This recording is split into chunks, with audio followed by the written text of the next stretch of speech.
Thanks for tuning in. Ham Talk Live will be on the air shortly. Please stand by.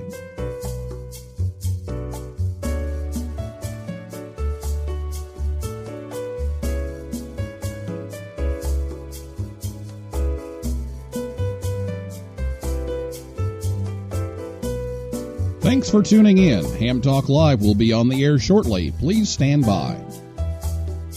This episode of Ham Talk Live is brought to you by Tower Electronics. For connectors, cables, and more, call 920-435-2973 or visit pl-259.com. And by ICOM. Heard it? Worked it? Logged it. Visit www.icommamerica.com/amateur for more information about ICOM radios. It's Ham Radio with Neo Rap. Here we go. Welcome to Ham Talk Live. Call in, let's talk. Neil's your guy. Ham Talk Live. Here we go on Ham Talk Radio.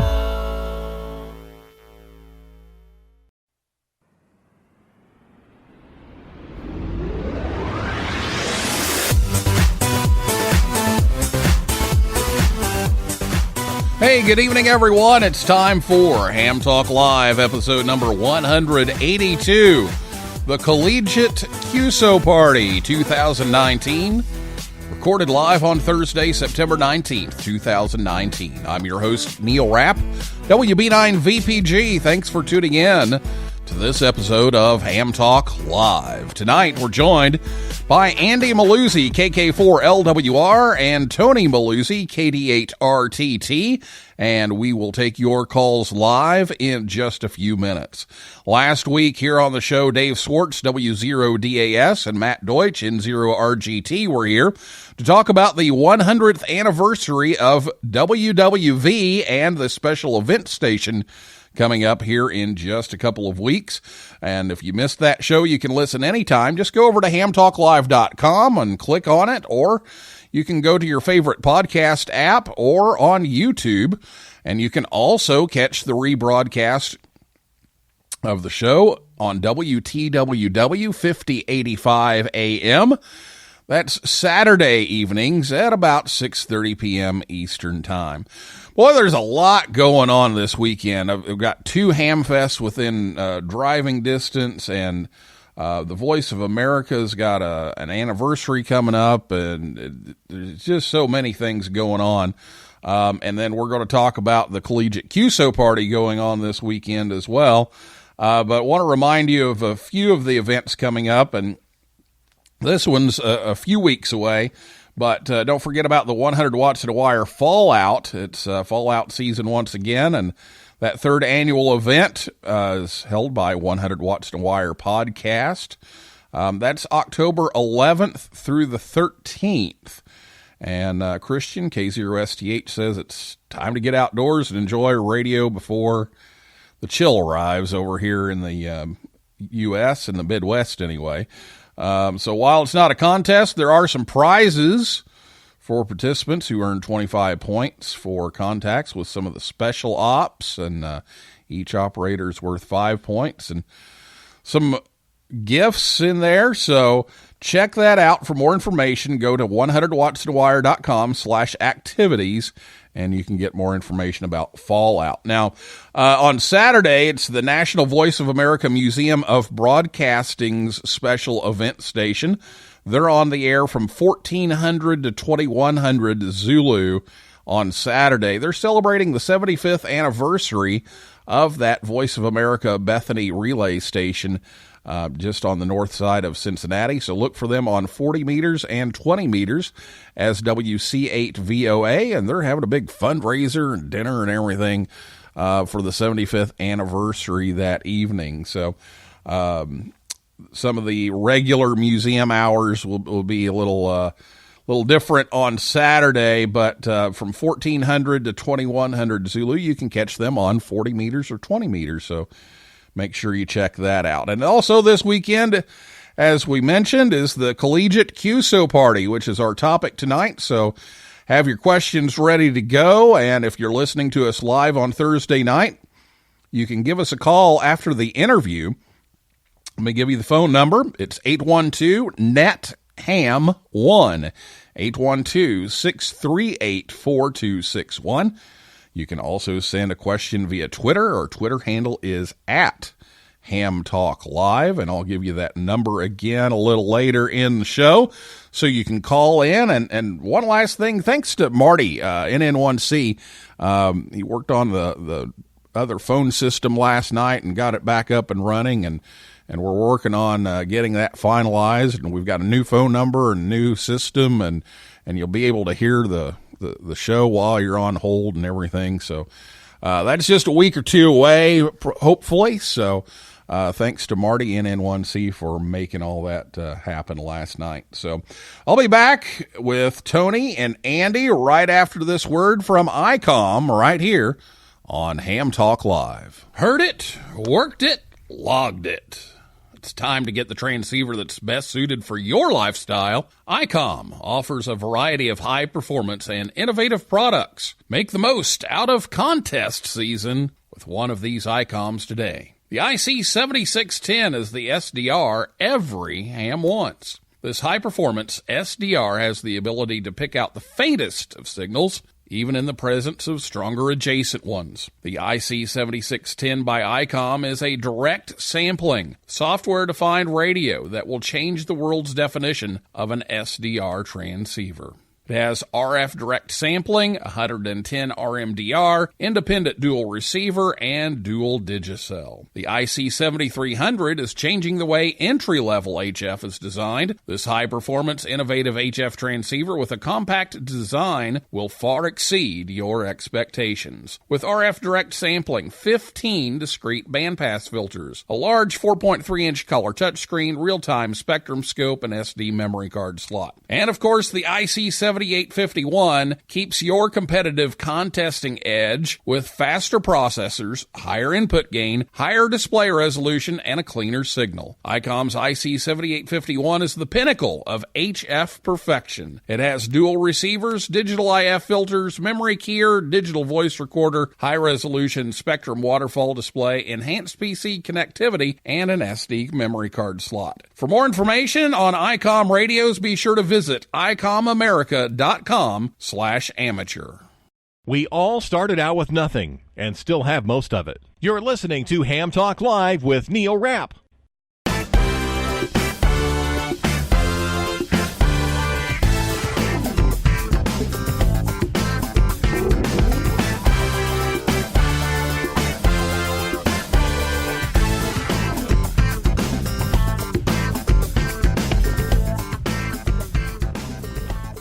Thanks to ICOM America for sponsoring the show again tonight, and check them out at icomamerica.com/amateur. Our guest tonight, Andy Milluzzi, KK4LWR, the past president of the Gator Amateur Radio Club at the University of Florida in Gainesville, and the current president of the Disney Emergency Amateur Radio Service. He's currently a systems engineer for Walt Disney Parks and Resorts in Florida, and Andy is a key leader in the ARRL Collegiate Amateur Radio Initiative, a group that has been formed to share ideas and promote and rejuvenate amateur radio clubs in colleges and universities in North America. And Andy came into ham radio thanks to his brother Tony, KD8RTT. Tony just went back to school and finished his master's in electrical engineering from Ohio University, where he was the amateur radio club president. And during undergrad, he was just down the road from me. He was president of the Rose Tech Amateur Radio Club, W9NAA, in Terre Haute, Indiana. And Tony's a pilot and also a key leader in the Collegiate Amateur Radio Initiative, and you can find him on the satellites. We're operating CW or portable on HF. So, Andy and Tony, welcome to the show. Thanks, Neil. Yeah, thanks for having us. Well, you've got the first Collegiate QSO Party under your belts, and it's time for the second one. So, we want to make sure everybody knows about it and encourage everyone, and not just colleges, but everybody can get on the Collegiate QSO Party this weekend. So tell us about the QSO Party and how things went last year. So last year we had the first Collegiate QSO Party, and it went reasonably well. Much bigger than we expected. Naturally, some bumps along the way, but a lot of fun. So a lot of work went into that. There was a good group of folks that helped create the rules and go through that. And we had 25, I believe, log submissions here. I'm looking actually at the Excel sheet right now. So we had 25 log submissions. We had some people even just submit a blank log just so that they could get in the results, which I thought was kind of cool that they wanted to participate in the first one. And we had a whole bunch of different categories. We had, I believe, 8 categories, although I believe 2 categories did not receive any submittals. But the folks down at FAU, they won in the collegiate high power category. And then W0YQ, I want to say that was University of Colorado, if I'm not mistaken. Tony could probably correct me on that one. They won in the low power category, collegiate low power. And then we had Kilo 1 Triple E, one in the employee high power. And we had W4 ATL. He won in the alumni high power, and he coordinated his contacts with Georgia Tech. So he did really well on that. And then W2RS won the alumni low power. And then K4VBM won the individual low power award. So quite a few awards there. There was, like I said, another bunch of people I didn't mention who submitted logs and stuff. But really quite cool to see such a successful event. All right. Well, you said, you did learn a few things, and so you made a few changes for this year. So what are the changes that are taking place?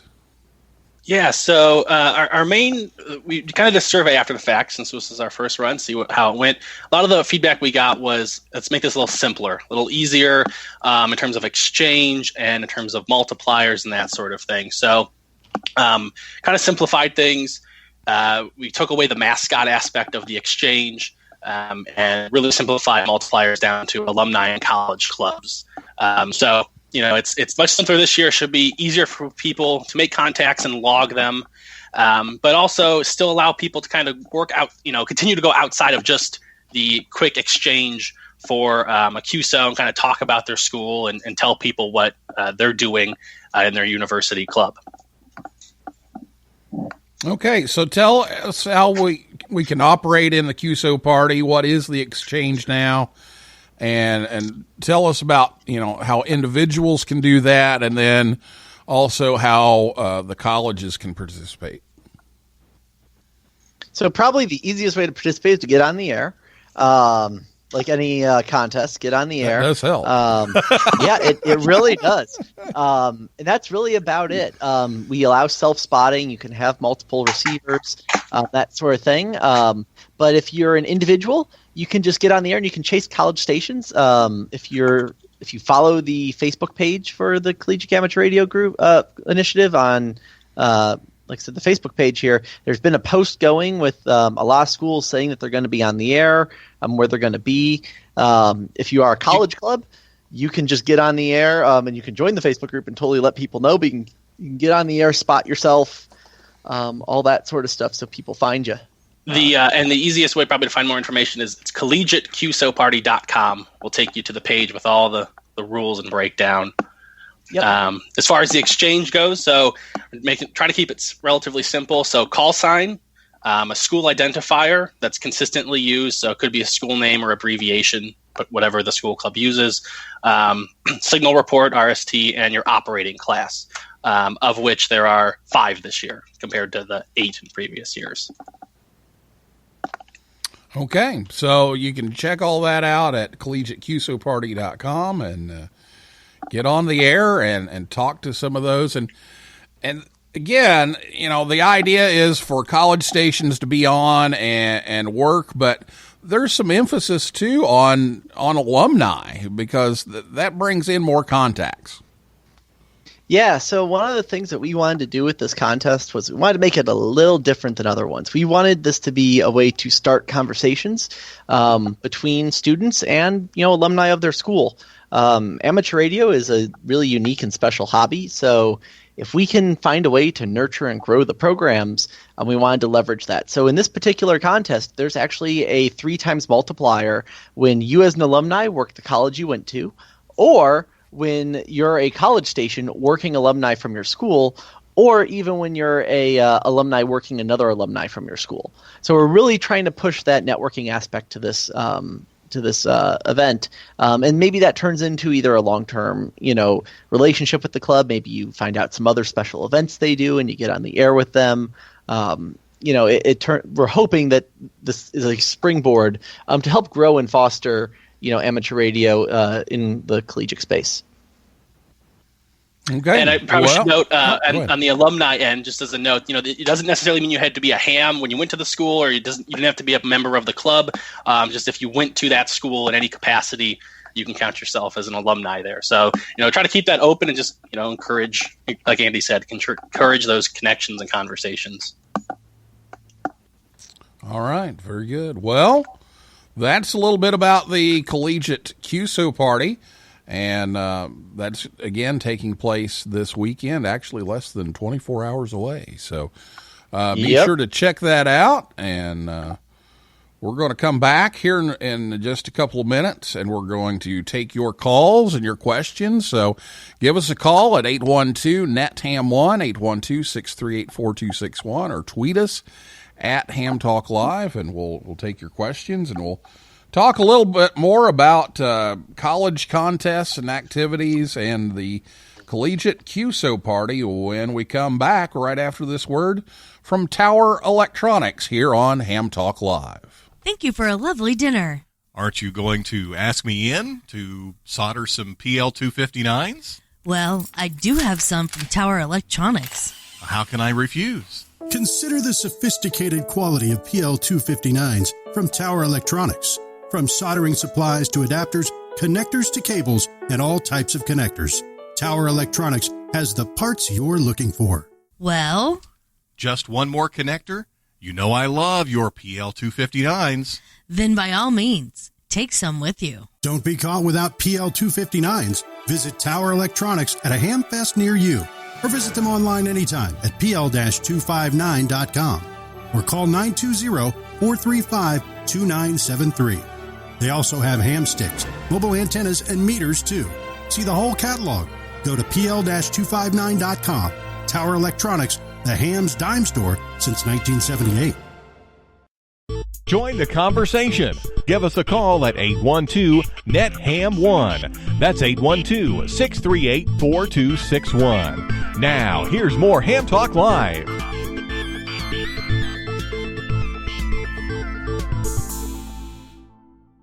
Is it getting hot in here, or is that just your amplifier? You're listening to Ham Talk Live with Neil Rapp.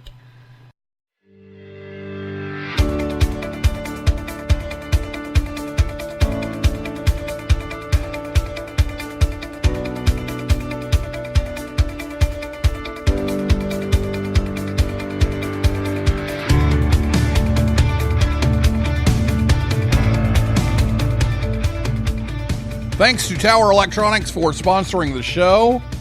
Coming up September 28th, they'll be at the Sweetwater, Tennessee Ham Fest. October 4th and 5th, they'll be in Belton, Texas. October 12th, Chickasaw, Alabama. And October 19th in Greenville, Tennessee. But you can find them anytime, 24/7 at pl-259.com. Ham Talk Live is on the air every Thursday night at 9 p.m. Eastern Time right here at hamtalklive.com. And be sure to check us out on Facebook, Twitter, and Instagram. And it's time for your calls now. So if you have a question for Andy and Tony, give us a call. It's 812-638-4261. That spells 812-NET-HAM1. Or you can tweet us at Ham Talk Live. And if you're listening to us on WTWW or on the podcast edition of the show, you won't be able to reach us live. It's Thursday night, and so we're not here. So hopefully you're enjoying the show. And hello to Chris. He just logged in here and said hello. So good to see you back in here once again tonight.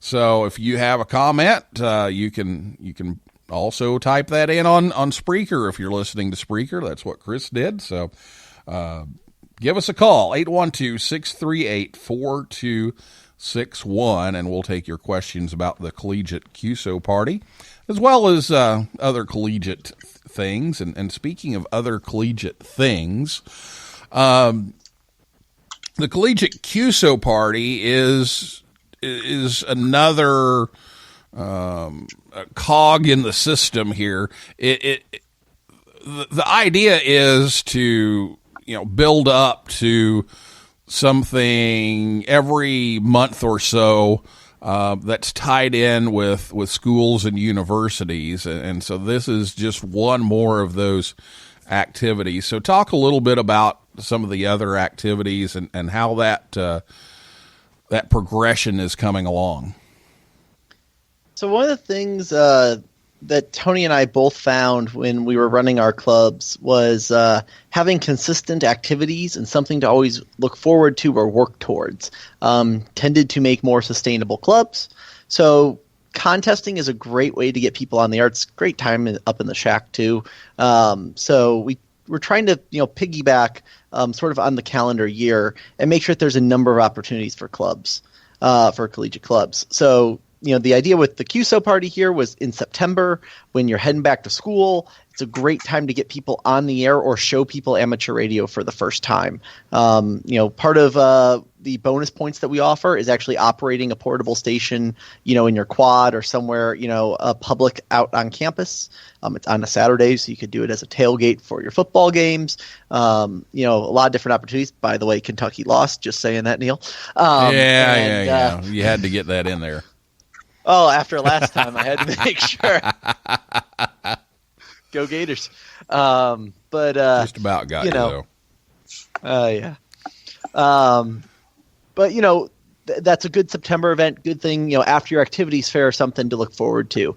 And then in October, it's been a marquee event now. Especially in the school space for, decades potentially. Is the school club roundup. And that's not just college clubs, but it's a very, very popular event. Lots of schools, lots of individuals get involved with that event, and it's a full week long. So that requires a bit more planning and some comfort on the air. So we're hoping that QSO Party gives college students a bit of an opportunity to get on the air.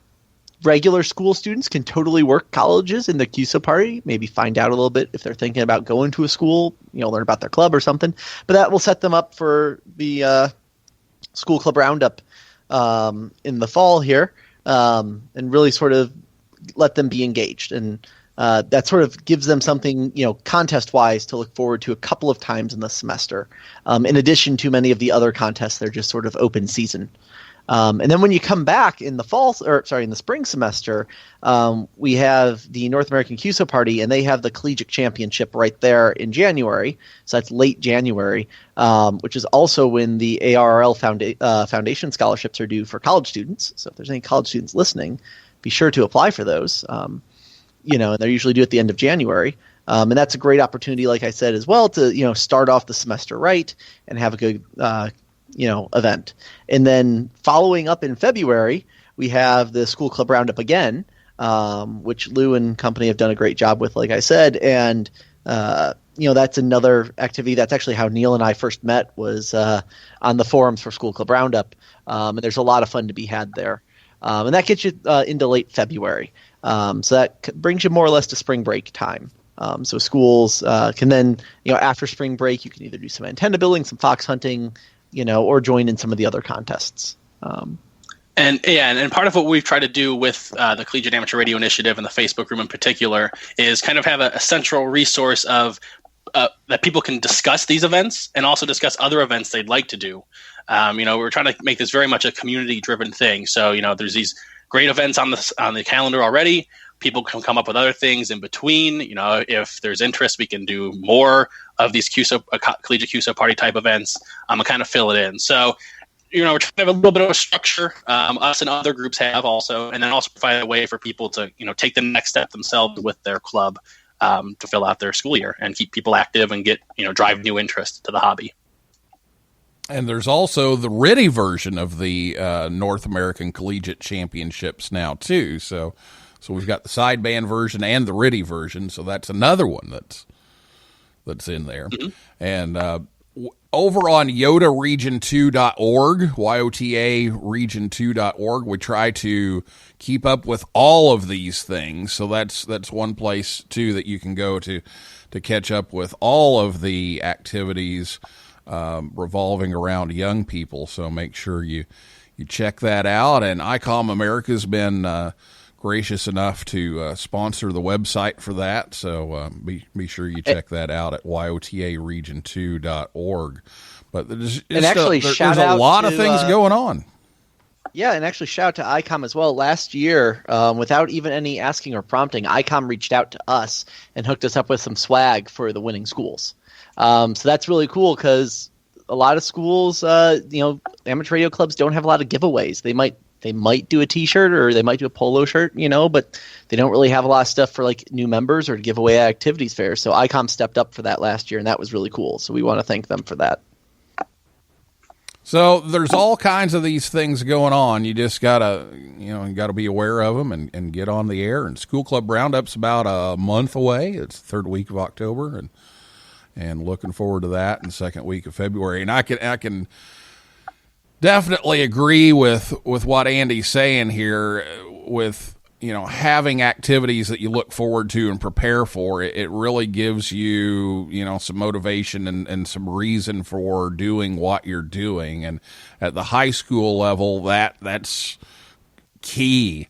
That, we learn how to fill out QSL cards and how to do UTC and how to, know what to say and what to do and all this kind of stuff because we're preparing for School Club Roundup twice a year. And the more of these activities like the North American Collegiate Championships and the Collegiate QSO Party and all of these things give you some things to build upon, and you're to be commended for adding to that list with this one and some of the other ones, and I'm sure there'll be more in the future. Yeah, I mean, we would love to see this grow, especially if folks are interested in it, and if they want to help out.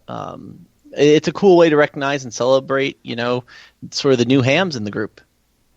Yeah, and also, like I've mentioned earlier, it's kind of a community effort in that, we've had multiple people reach out and help us with this event, forming the rules and that sort of thing, which has been really great to involve the whole community in it. So it's a really neat experience. And, if you want to go out to your alma mater and you want to, get involved with the club, this is a great opportunity to do that. It's a single weekend. So if, after the football game and, maybe everyone's not Gators beating Kentucky, but, maybe after that football game, you can get out there and go visit your college station, maybe get on the air and help them out. We put bonuses in there for all sorts of things as well. So there's bonuses for social media. So you can totally like and share on Twitter, on Facebook, on YouTube, any of the stuff that your college club puts out there. So follow your alma mater. Maybe they might share it. If your collegiate club has social media, that's a great way to stay in contact with them, sort of keep up with what they're doing, and that helps them out for this contest. They need to be sharing and sort of promoting, so that's a cool part of it. Also, we're trying to get administrators involved. Start getting some of the school leadership and show them the value that amateur radio brings to their institutions. So there's a lot of different ways that folks can get involved with this.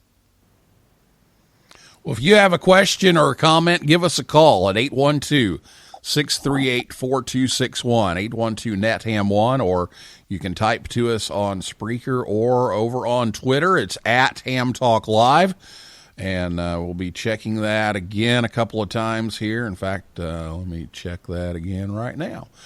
And if you have a question, please feel free to give us a call or a tweet, and we'll try to address that. Well, what are the future plans now that you've got the first one under the belt, and now the second one's going to take place in just less than 24 hours? What are the plans for the future? Where do you see this heading? Well, I think it's kind of community driven in that sense. What people would like to see is what we're kind of going by. We had a vision that maybe this could be a twice a year type thing based on interest. We think that this kind of early in the semester type timeline, at least in the fall, seems to be a good fit. People like that, so we're going to continue that. Hopefully every year from now on, maybe add to it if interest warrants that. But this is really a starting point, we think, for this event, and maybe others like it. Maybe in the future we do another shorter type sprint event that's even shorter, or that sort of thing. So, we're just trying to build off of it. As there's interest, we'll kind of continue on with it and see where people want to take it. Okay, so remind everybody of the dates and times here and where they can find the rules and the exchange and all that kind of thing for this weekend. So all the rules you can get to at collegiatecqsoparty.com. That will redirect you to actually the University of Florida, my alma mater's site there, gatorradio.org/collegiate. That also works. There's been a bit of a team effort going on here. FAU has built and is hosting an N1MM template. So you can go there and get the template for that. So that will, make your logging life a little easier.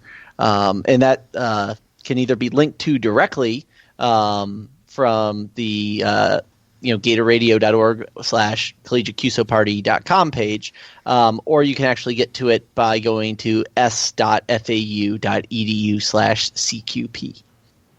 And they have a zip file of everything you need there. So that's really cool that FAU's helping out on that. Shout out to them. And then when you actually want to compete, it starts this Saturday at 0 UTC. So that's actually Friday night for those of us on the East Coast and West Coast. That runs all the way until Sunday at 23:59. So basically all day Saturday and all day Sunday. You have the event going. So it's going to be a lot of fun. It was last year.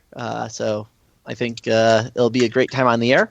And the best part is if you have folks that, aren't aware of the contest or what you're doing, it's a great time to also explain to them that you're a college station and what that means.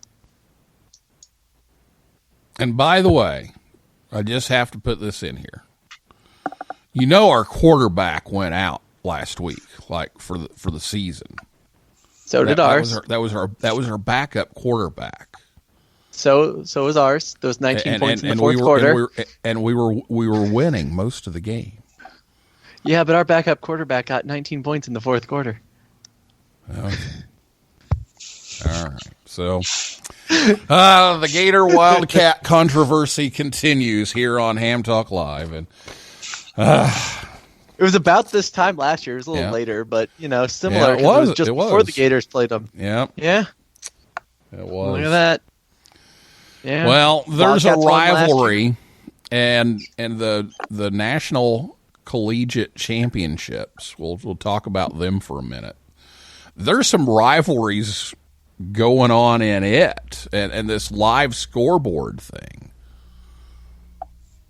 Yeah, live scoring was something we wanted to actually bring to this event, but unfortunately, work's been a bit busy for me. So we opened up Star Wars Galaxy's Edge this summer, which was a bunch of fun. So that sort of consumed a lot of my time. That I was hoping to make the actual live scoring, but that's still on the goals for this QSO party. But that adds certainly a competitive dynamic to the event.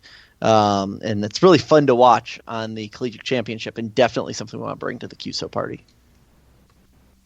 Yeah, also I like just watching it. Just sitting here and watching the scores. Go ahead, Tony. Oh yeah, no, that's we talked about it. And also live streaming. That kind of reminded me of. We've encouraged that before, and clubs have live streamed from their shack during that. The Collegiate Championship, and I think the QSO party. So that's kind of a neat angle to it. people can log in, check it out, and nice competitive atmosphere.